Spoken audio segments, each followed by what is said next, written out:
اگر ماں باپ کا گھر بھی تانوں سے بھر جائے تو بتائے بیٹیاں کہاں جائے؟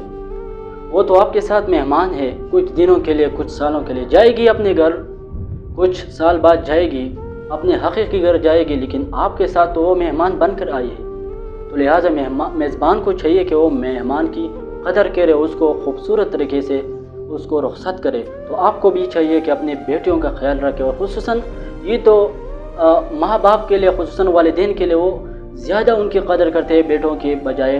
اگر آپ دیکھیں جس گھر میں بیٹیاں ہوتی ہے، اللہ اس گھر کے اوپر رحمت بھیجتی ہے۔ جب ہمیشہ والدین کے لیے یہ پھول جیسے ہوتے، لیکن بعض گھروں میں ایسے ہوتے ہیں کہ بیٹیوں کو بہت زیادہ جو ہے وہ باتیں سناتی ہے اور ان کو ہر بات پہ ٹھکتی ہے، تو یہ بہت اپسیٹ ہے والدین کے، اور یہ بہت بری بات ہے، کیونکہ بیٹیاں اپنے والدین کے اوپر اپنی جان بھی قربان دیتے ہیں، اور بیٹے تو وہ عیاشی کرتے ہیں۔